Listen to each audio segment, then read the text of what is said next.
Bulletin की शुरुआत किसान आंदोलन से। पीएम मोदी ने शुक्रवार को तीनों कृषि कानून वापस लेने का ऐलान किया। इसके बावजूद किसान अपना आंदोलन वापस लेने को तैयार नहीं। थोड़ी देर में लखनऊ में किसानों की महापंचायत होने वाली है।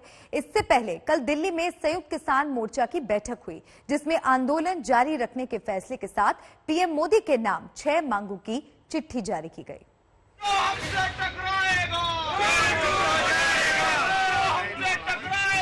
पीएम मोदी ने तीनों कृषि कानून तो वापस ले लिए, लेकिन ये नारेबाजी बता रही है कि किसानों का आंदोलन अभी थमने वाला नहीं है। ये तस्वीर यूपी के मुजफ्फरनगर की है। कल रात भारतीय किसान यूनियन से जुड़े करीब 2000 किसान आज होने वाली महापंचायत में शिरकत करने नौचंदी एक्सप्रेस से लखनऊ रवाना हुए।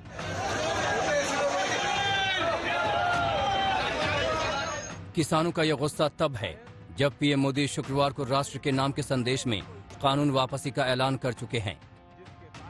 हमने 3 कृषि कानूनों को वापस लेने का, रिपील करने का निर्णय लिया है। इस महीने के अंत में शुरू होने जा रहे संसद सत्र में, इसी महीने में हम तीनों कृषि कानूनों को रिपील करने की संवैधानिक प्रक्रिया को पूरा कर देंगे। उम्मीद तो ये थी कि इस अपील और फैसले का असर होगा, लेकिन किसानों पर क्या असर हुआ वो सुनिए। सरकार जितनी मानने की उतनी हम मान लेंगे। अब सरकार भाई आंख दिखाओगी तो भाई हम भी आंख दिखाओगे। अब सरकार आई है कि बातचीत के मूड में सरकार है, वह ये तो बातचीत कर मामलों को निपटाते चलो। कल दिल्ली के सिंघू बॉर्डर पर संयुक्त किसान मोर्चा की बैठक हुई। तय हुआ कि किसानों के आंदोलन के पहले से जो कार्यक्रम तय है वो जारी रहेंगे। पहले से तय कार्यक्रम के मुताबिक आज लखनऊ में किसानों की महापंचायत होगी। 26 नवंबर को दिल्ली के सारे बॉर्डर पर किसान प्रदर्शनकारी मौजूद रहेंगे। 28 तारीख को महापंचायत भी होगी। 29 नवंबर को संसद तक ट्रैक्टर रैली भी की जाएगी। मतलब ये कि किसान फिलहाल अपनी असली मांग के माने जाने के बावजूद अपने घर नहीं लौटेंगे। एक ये फैसला हुआ कि जो प्रोग्राम पहले से तय किए गए हैं एसकेएम की तरफ से वो कंटिन्यू करेंगे, वो बाकायदा जारी रहेंगे। 22 को लखनऊ में किसान पंचायत होगी और 26 का प्रोग्राम सारे बॉर्डर्स पे हर जगह पे वो बड़ी गैदरिंग्स होंगी और 29 का वो जो पार्लियामेंट कूच है वो that stands as it is. Samyukt Kisan मोर्चा की बैठक में एक चिट्ठी भी तैयार की गई, जो पीएम को भेजी गई है। चिट्ठी में कहा गया है, देश के हर किसान को अपनी पूरी फसल पर कम से कम सरकार द्वारा घोषित न्यूनतम समर्थन मूल्य पर खरीद की गारंटी हो। सरकार द्वारा प्रस्तावित विद्युत अधिनियम संशोधन विधेयक 2020-2021 का ड्राफ्ट वापस लिया जाए। राष्ट्रीय राजधानी क्षेत्र और इससे जुड़े क्षेत्रों में वायु गुणवत्ता प्रबंधन के लिए आयोग अधिनियम 2021 में किसानों को सजा देने के प्रावधान हटाए जाएं। आंदोलनकारी किसानों से केस को तत्काल वापस लिया जाए।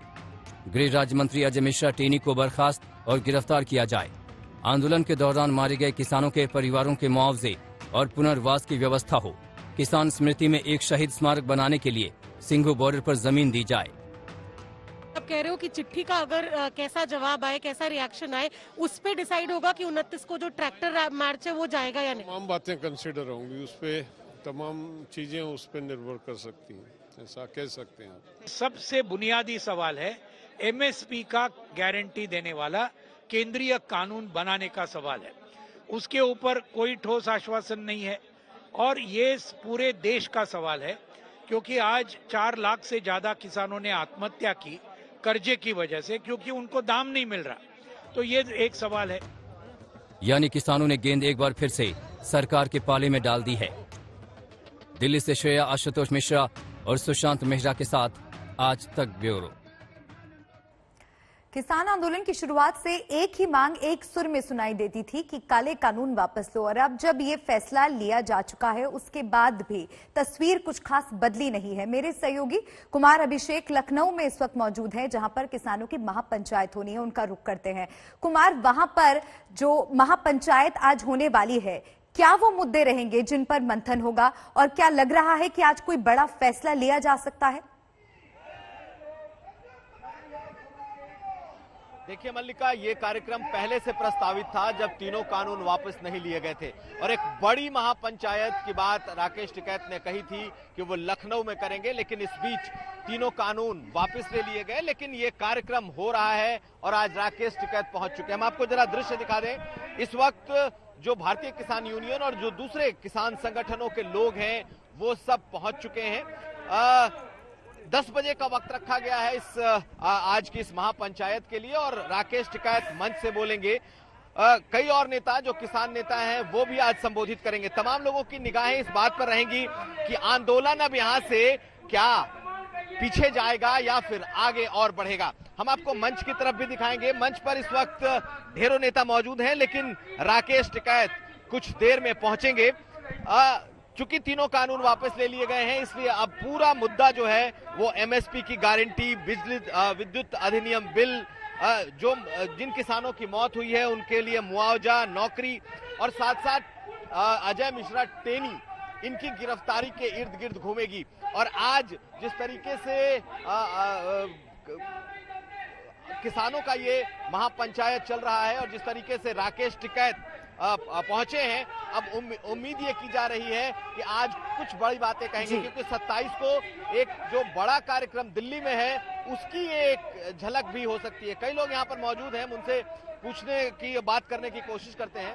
ये बताइए, तीनों कानून वापस ले लिए हैं सरकार ने, आप लोगों को क्या लगता है या अनवरत ऐसा ही आंदोलन चलेगा? अभी कहाँ ले लिए कानून, कहाँ वापस ले लिए? प्रधानमंत्री ने ऐलान कर दिया। कानून टीवी पे बने थे या संसद में? कानून संसद से वापस होगा तो आप लोग वापस जाएंगे? अभी तो बहुत ही बाकी है हमारी। अभी तो एमएसपी गारंटी कानून बना है। हमारा आज का कार्यक्रम एमएसपी गारंटी कानून पर है और जो हमारे किसानों के साथ लखीमपुर में बर्बरता पूर्वक हत्या की गई है उससे संबंधित। जिस तरीके से सरकार ने कहा है कि वो कानून अब वापस ले रही है, तो आपका आंदोलन अब और तेज होगा या फिर आप लोग वापस जाएंगे? देखिए, माननीय चौधरी राकेश टिकैत जी के नेतृत्व में ये जो कानून वापस हुए हैं, इसका किसान स्वागत करता है। लेकिन ये कानून संसद में पारित कराकर किसानों के प्रति देने काम करे, एमएसपी पर कानून गारंटी बनाए और जो किसान शहीद हुए हैं उनको साथ का दर्जा देने का काम किया जाए और आंदोलन के दौरान जो मुकदमे हुए मुकदमे वापस करने का काम केंद्र सरकार करे, अन्यथा किसान दिल्ली के बॉर्डर से जाने वाले नहीं है। कुमार, आप बात कीजिए, वहां पर जो किसान मौजूद हैं, आगे आपका रुख करेंगे, बने रहिएगा। तो एक तरफ बीजेपी के नेता और मंत्री कानून वापसी के ऐलान के बावजूद किसान आंदोलन जारी रखने के फैसले पर निशाना साध रहे हैं। दूसरी तरफ विपक्ष के नेता राजस्थान के राज्यपाल कलराज मिश्र के बयान का हवाला दे रहे हैं। कलराज मिश्र ने कहा था कि जरूरत पड़ने पर दोबारा कानून बन सकता है। हम मुतालबा करते हैं कि CAA कानून को भी वापस लिया जाए। हमसे मीडिया वाले पूछ रहे हैं कि अगर नहीं करे तो क्या करेंगे? अगर NPR और NRC का कानून बनाएंगे तो हम दोबारा रोड पे निकलेंगे। यहीं पर भी शाहीन बाग बनेगा इंशाअल्लाह ताला, याद रखना। हम खुद आएंगे यहाँ पर। हम मुतालबा करते हैं कि CAA का कानून वापस लिया जाए। किसानों से पूछा जाए, जब उनकी मांग थी कि हाँ ये वापस करने चाहिए, हालांकि एक बहुत लोग आज भी ऐसे हैं जो कहते हैं कि नहीं, तीनों किसान कानूनों के कारण से किसान को बहुत बड़ा लाभ होने वाला था जिससे किसान वंचित रहेगा, लेकिन फिर भी कुछ लोगों ने इसको जिद पूर्वक एक अपना हठ बना लिया कि नहीं वापस कराएंगे। प्रधानमंत्री ने बड़ा दिल दिखाते हुए और इसको वापस किया है। अब इसमें कोई उनको नैतिक अधिकार नहीं है कि इस आंदोलन को चालू रखें। फिर भी अगर वो रखेंगे तो उनसे पूछिए कि क्यों रखा हुआ। देखिए, आपको याद होगा आज ही कलराज मिश्रा जी जो महामहिम राज्यपाल भी हैं, खैर वो संवैधानिक पद पर बैठे हैं, लेकिन अभी भी उनके अंदर भारतीय जनता पार्टी का नेतृत्व दिखाई दे रहा है। उन्होंने कहा कि विधेयक आते हैं और जाते हैं, समय आने पर हम फिर इस काले कानून को लेकर वापस आएंगे। यानी बिल्कुल स्पष्ट है, इस सरकार के मंशा पर सवाल है। कौन सी ऐसी परिस्थिति है कि अजय मिश्रा टेनी को बर्खास्त नहीं किया गया? तो तीनों कृषि कानून वापस तो हो गए हैं, लेकिन सियासत भी अब तेज हो गई है। एक बार फिर से रुख करते हैं कुमार अभिषेक का। कुमार, एक तरफ तो जो किसान है आंदोलन को खत्म करने के लिए अब नई शर्तें सामने रख रहे हैं सरकार के, और दूसरी तरफ सियासत जोरों पर है। और असदुद्दीन ओवैसी का जो बयान अभी हमने दर्शकों को सुनाया, क्या वो भी एक बड़ी चुनौती हो सकती है सरकार के सामने? देखिए, जिस तरीके से सरकार ने कानून वापस लिया, प्रधानमंत्री ने ऐलान कर दिया, अब निश्चित तौर पर जो सीएए एनआरसी, इस पर भी मांग उठेगी, तेज होगी। और इसकी एक झलक दिखाई दी थी जब असदुद्दीन ओवैसी ने कल बाराबंकी में यह मांग की कि सीएए एनआरसी के कानून को भी वापस लिया जाए, नहीं तो पूरे देश को वो शाहीन बाग बना देंगे। कहीं ना कहीं सरकार को एक तरीके की चेतावनी दी है उन्होंने, और अब ये मांग लगातार उठ रही है। जो लोग सीएए एनआरसी में लखनऊ में प्रदर्शन कर रहे थे, उन लोगों ने भी इस तरीके की मांग की है। आने वाले वक्त में देखना होगा कि आखिर इस तरीके के कानूनों को लेकर जब सरकार एक बार पीछे हटी है तो और कितनी मांगे उठती हैं। लेकिन किसानों में उत्साह इस वक्त जरूर है, और अभी मंच से क्या बोलते हैं राकेश टिकैत, इस पर सबकी नजरें रहेंगी। बिल्कुल, आप नजर बनाए रखिएगा कुमार, आपके पास आगे भी हम रुक करेंगे। तो असदुद्दीन ओवैसी ने जो बयान दिया उसके बारे में अब बात कर लेते हैं। तीनों कृषि कानून वापसी के ऐलान के बाद एनआरसी और नागरिकता कानून को वापस लेने की मांग अब जोर पकड़ने लगी है। असदुद्दीन ओवैसी ने कल बाराबंकी में ये मांग बुलंद की। ओवैसी ने कहा कि एनआरसी और सीएए वापस नहीं हुए तो वो यूपी को शाहीन बाग बना देंगे।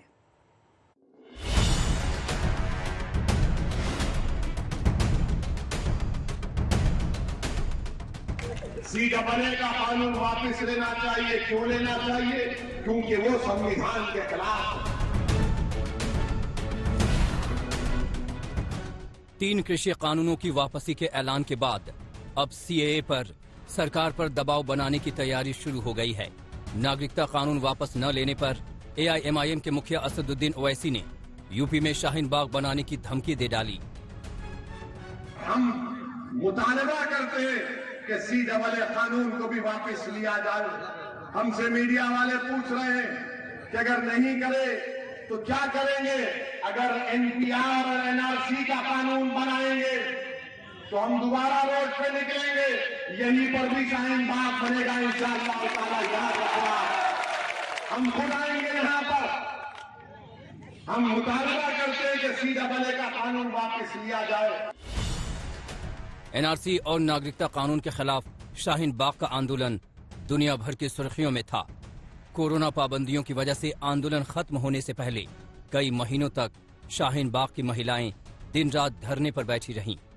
दिल्ली के शाहीन बाग की तर्ज पर तब देश के कई और शहरों में आंदोलन हुए थे। ओवैसी सरकार को उसी शाहीन बाग की याद दिला रहे थे। और हम मोदी जी को भी बताना चाहेंगे, बीजेपी को बताना चाहेंगे कि जिस तरह आपने किसानों के लिए ये 3 कानूनों को, कृषि कानूनों को वापस लिया, हम आपसे इस बात का डिमांड करते हैं कि सीएए कानून को भी वापस लिया जाए। यूपी के बाराबंकी में शोषित वंचित समाज सम्मेलन में असदुद्दीन ओवैसी ने खुलकर मुस्लिमों को वोट की ताकत का इस्तेमाल करने की नसीहत दी। प्रदेश के मुसलमानों, क्या तुम नहीं देख रहे हो कि उत्तर प्रदेश में ठाकुरों की एक सियासी ताकत है? उत्तर प्रदेश के मुसलमानों, क्या तुम ये नहीं देख रहे हो कि ब्राह्मण समाज की एक सियासी ताकत और अहमियत है? उत्तर प्रदेश के मुसलमानों, क्या तुम नहीं देख रहे हो कि राजभर और बनियों की एक सियासी ताकत है? उत्तर प्रदेश के मुसलमानों, बताओ क्या कुर्मियों की ताकत नहीं है? धारदार भाषण में ओवैसी का जवाब नहीं। उनके इन भाषणों का वोटिंग पर असर हो या न हो, लेकिन इसके पूरे आसार हैं कि एनआरसी और नागरिकता कानून का ठंडा पड़ा मुद्दा फिर से गर्मा सकता है। सैयद रेहान मुस्तफा, बाराबंकी, आज तक। तो ओवैसी ने उत्तर प्रदेश को शाहीन बाग बनाने की धमकी दे डाली। उधर कल कानपुर में मुस्लिम पर्सनल लॉ बोर्ड की बैठक में भी एनआरसी और सीएए का मुद्दा उठा।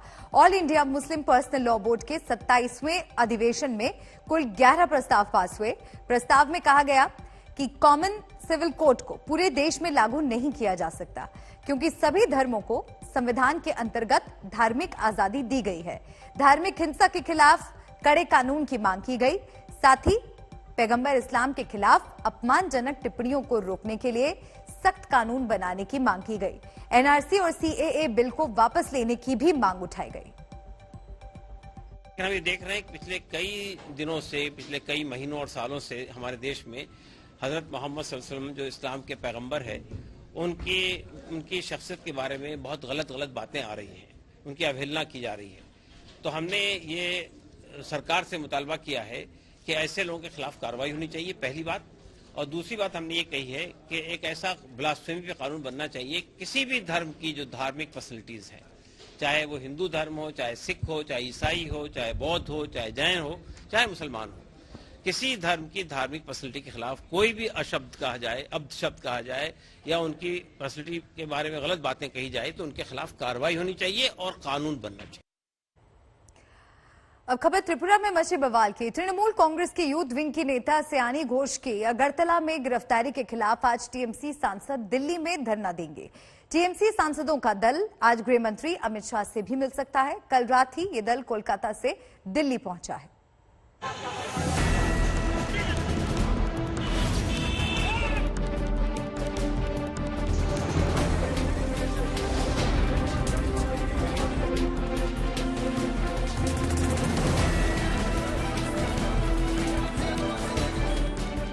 अगरतला में पश्चिम बंगाल के तृणमूल कांग्रेस नेता शाइनी घोष की गिरफ्तारी से टीएमसी इतने गुस्से में है कि पार्टी सांसदों का एक दल कोलकाता से रातों रात दिल्ली पहुंच गया।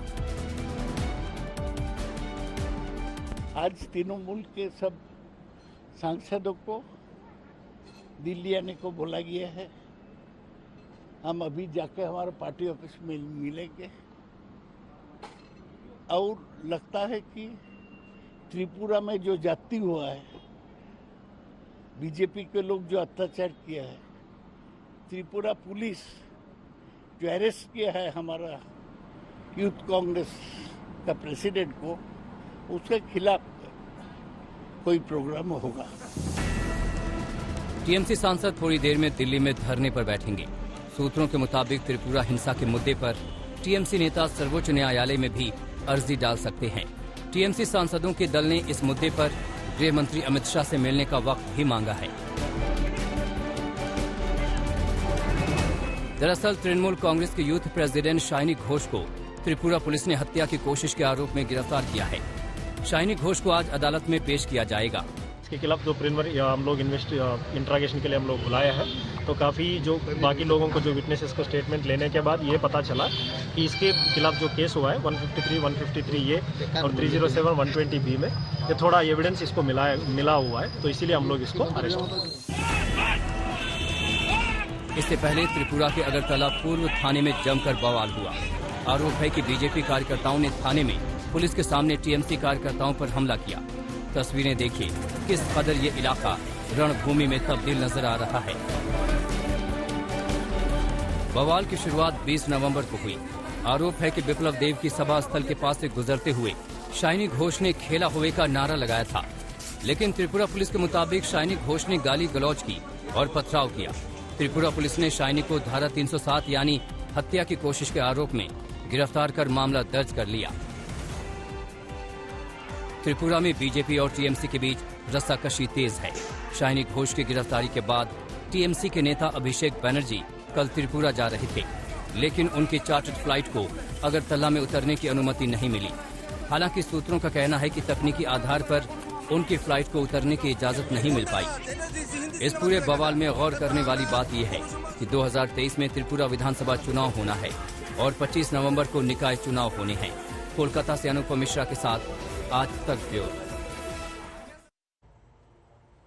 महाराष्ट्र के मंत्री नवाब मलिक ने एक बार फिर समीर वानखेड़े पर हमला बोला है। नवाब मलिक ने एक तस्वीर ट्वीट करते हुए लिखा है कि कबूल है। उन्होंने अपने ट्वीट में आगे लिखा, ये क्या किया तुमने समीर दाऊद वानखेड़े। नवाब मलिक के मुताबिक ये तस्वीर निकाहनामे पर दस्तखत करते हुए समीर वानखेड़े की खींची गई थी। आपको बता दें कि आर्यन ड्रग्स केस को लेकर नवाब मलिक एनसीबी के जोनल डायरेक्टर समीर वानखेड़े पर लगातार हमलावर है।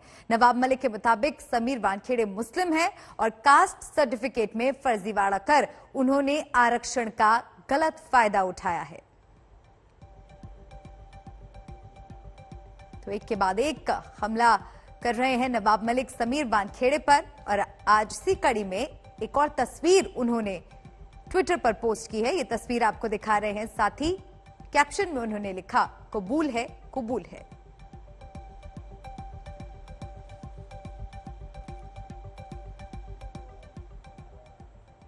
बढ़ते आगे। जय श्री राम के नारे लगाने से ज्यादा जरूरी होता है भगवान राम जैसा होना। दिल्ली के विज्ञान भवन में आयोजित संत ईश्वर सम्मान कार्यक्रम में राष्ट्रीय स्वयंसेवक संघ प्रमुख मोहन भागवत ने कल जय श्री राम का नारा लगाने वालों को यही नसीहत दी।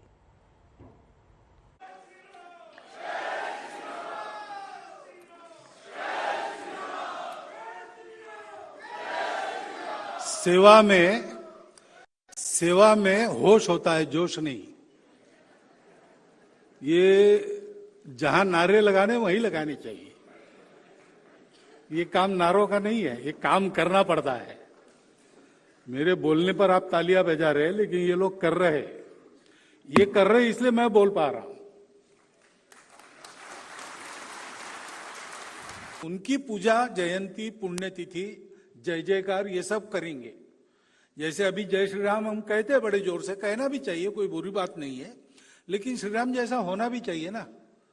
लेकिन हम सोचते हैं कि वो तो भगवान थे। अरे भाई, भरत जैसे भाई पर प्रेम करना श्री राम ही करे, हम तो नहीं कर सकते। ये सामान्य व्यक्ति की प्रतिक्रिया रहती है। अब बात आंध्र प्रदेश की। बारिश और बाढ़ से यहां कहर बरप रहा है। अब तक 33 लोगों की जान जा चुकी है। पेन्ना नदी में उफान से नेल्लोर के पास चेन्नई से कोलकाता जाने वाले नेशनल हाईवे 16 का एक हिस्सा टूट गया है। स्थानीय प्रशासन के मुताबिक 30 के बाद ऐसी आपदा आई है।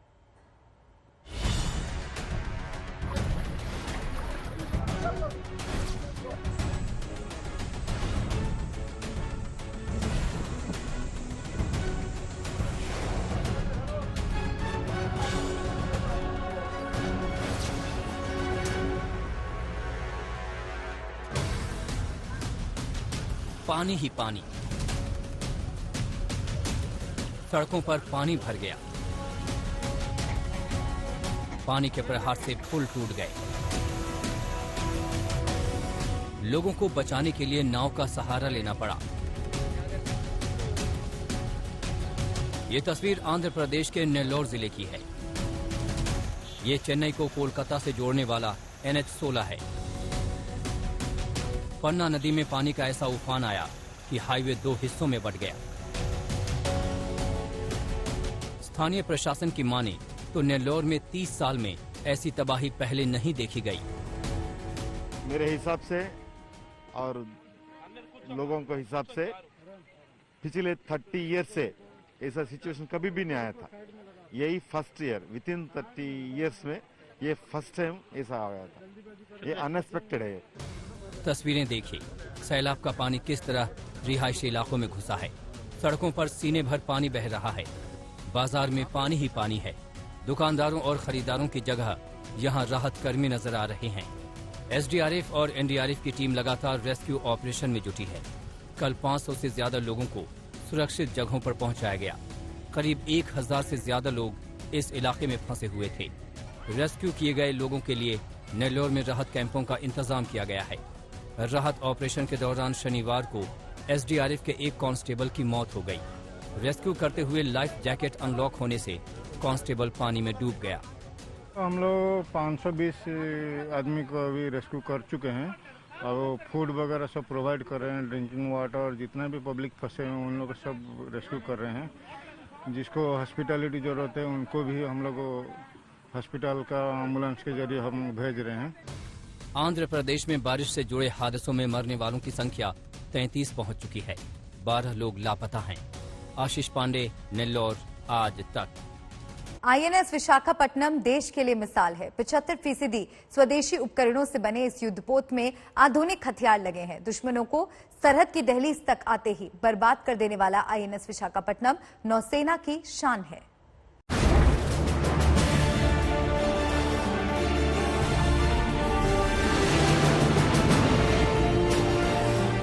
देश की समुद्री सीमाओं का मजबूत प्रहरी, समंदर के अंदर और ऊपर दुश्मन की हर हलचल पर नजर रखने के लिए 24 घंटे तैयार। INS विशाखापट्टनम, जिसमें हवाई हमले से लेकर समंदर के रास्ते घुसपैठ की हर साजिश को नाकाम करने की ताकत है। कोरोना काल की चुनौतियों के बीच बनकर तैयार आधुनिक मिसाइलों से लैस ये युद्धपोत देश के हौसले की मिसाल है। सबसे महत्वपूर्ण बात इस जंगी जहाज की ये है कि इसको पूरी तरीके से 75% जो है वो भारतीय कंपनियों ने बनाया है और जो उपकरण इस शिप को बनाने में इस्तेमाल हुए हैं वो भारतीय कंपनी के द्वारा बनाए गए हैं। साथ ही साथ ये जो पूरा जंगी जहाज है वो बहुत ज्यादा मॉडर्न इक्विपमेंट से बनाया गया है। अब देखिए कि INS विशाखापट्टनम के नौसेना में शामिल होने से सरहदों की मोर्चेबंदी कैसे मजबूत होगी। INS विशाखापट्टनम बराक और ब्रह्मोस मिसाइल से लैस है।